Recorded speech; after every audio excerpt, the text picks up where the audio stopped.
Welcome to Geethu TV. Please subscribe my channel. ఒక గ్రామంలో ఒక ఆవు ఉండేది. ఆ ఆవు చాలా మంచిది. దానికి ఒక పిల్ల పుట్టింది.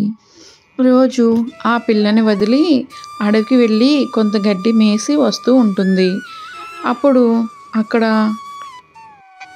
ఒక కాకి ఈ ఆవుకి పరిచయం అవుతుంది.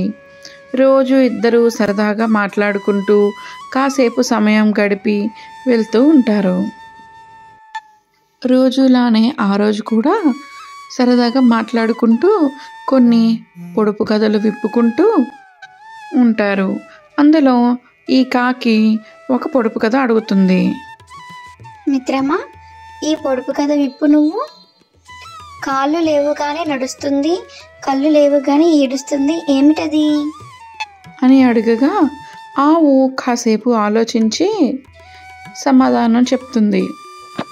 అది ఏమిటో కాదు మిత్రమా, అది మేఘం. కాళ్ళు లేకపోయినా నడుస్తుంది, కళ్ళు లేకపోయినా వర్షం తెప్పించి ఏడుస్తుంది అని ఆవు సమాధానం చెబుతుంది. ఇలాగే కొన్ని పొడుపు కథలు విప్పుతుండగా వెనుక నుండి ఒక సింహం రావడం కాకి గమనిస్తుంది.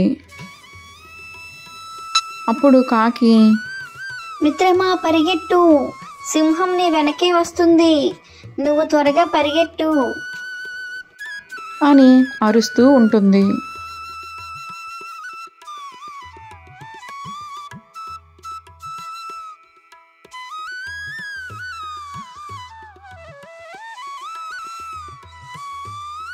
అలా కాకి ఆవు పరిగెడుతూ ఉంటాయి. అప్పుడే సింహం వెనక నుంచి వచ్చి ఆవుని ఆగమని చెప్పి అరుస్తూ ఉంటుంది.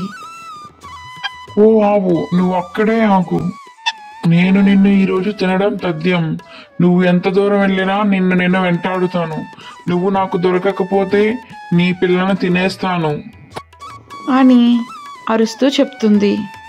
ఆ భయానికి ఆవు అక్కడే ఆగిపోతుంది. అప్పుడు ఆవు, ఓయి సింహరాజా, నీకు ముందుగానే నాకు పిల్ల ఉన్నదని తెలుసు కదా, మరి ఎందుకు నన్ను తినడానికి వచ్చావు అని అడుగుతుంది. అప్పుడు ఆ సింహం, నేను భోజనం చేసి వారం రోజులైనది. నాకు చాలా ఆకలిగా ఉన్నది. నాకు ఎక్కడ వేట కూడా దొరకలేదు. ఈరోజు ఎలా అయినా నువ్వు నాకు ఆహారం కావాల్సిందే అని ఆవుతో సింహం అంటుంది. అప్పుడు ఆవు, అయ్యో సింహరాజా, నా బిడ్డ చాలా చిన్నది, అది పాలు తాగే వయసు కలది, నన్ను వదిలిపెట్టు అని చెప్పి బ్రతిమలాడుతుంది. కానీ సింహం ఎంతకీ ఒప్పుకోకపోవడంతో, సరే సింహరాజా, నేను నీకు ఆకలి తీరుస్తాను, కానీ ఒక్కసారి నేను నా బిడ్డకి పాలు ఇచ్చి వస్తాను అని చెప్పి బ్రతిమలాడుతూ ఉంటుంది. ఏంటి, నువ్వు చెప్పేదే నేను నమ్మాలా? నువ్వు వెళ్ళి నీ బిడ్డకు పాలు ఇచ్చి నాకు ఆహారం కోసం మళ్ళీ తిరిగి వస్తావా? ఇది నేను అస్సలు నమ్మను అని సింహం ఆవుతో అంటుంది.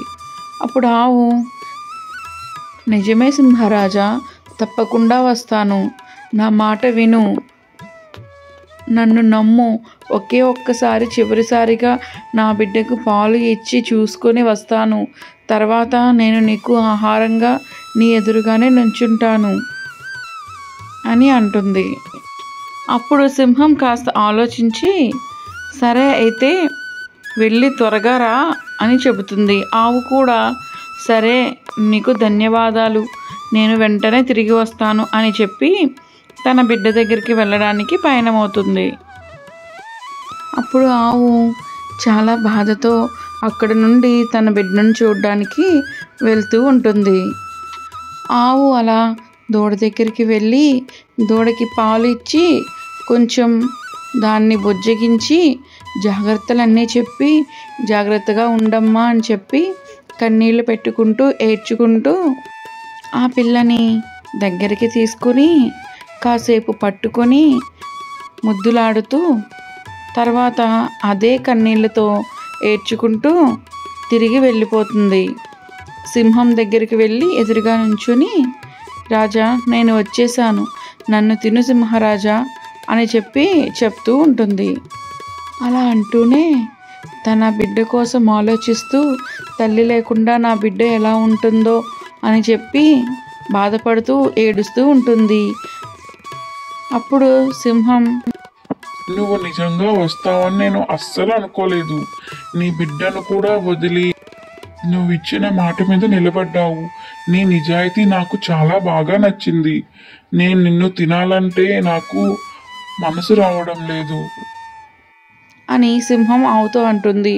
ఆవు అప్పుడు, లేదు సింహరాజా, నాకేమీ ఇబ్బంది లేదు, నువ్వు నీ ఆకలి తీర్చుకో అని చెప్తుంది. అప్పుడు సింహం, లేదు లేదు, నేను నిన్ను తినాలని అనుకోవడం లేదు. నిన్ను తింటే నా ఆకలి మాత్రమే తీరుతుంది, కానీ నీ బిడ్డకు తల్లి ఉండదుగా. నిన్ను వదిలేస్తున్నాను, ఇక్కడి నుంచి వెళ్ళిపో. నా మనసు మారకముందే ఇక్కడి నుంచి నీ బిడ్డ దగ్గరికి వెళ్ళిపో అని సింహం ఆవుతో చెబుతుంది. అప్పుడు ఆవు, నువ్వు బయటికి కనిపించేంత చెడ్డవాడివి కాదు, నువ్వు చాలా మంచోడివి, నీకు చాలా చాలా ధన్యవాదాలు అని చెప్పి అక్కడి నుంచి సంతోషంగా తన బిడ్డ దగ్గరికి పరిగెట్టుకుంటూ వెళ్తుంది. పరుగున వస్తున్న ఆవును చూసిన దూడ తను కూడా పరుగుపెట్టి వాళ్ళ అమ్మ దగ్గరికి చేరుకుంటుంది. వెంటనే ఆవు తన బిడ్డను దగ్గరికి తీసుకుని చాలా సంతోషంగా తన బిడ్డను ముద్దులాడుతూ ఉంటుంది. ఇంకా తర్వాత కూడా చాలా సంతోషంగా ఇద్దరు ఉంటారు. కాకి కూడా వాళ్ళతో పాటు ఒక కుటుంబంలా కలిసిమెలిసి అందరూ ఉంటారు.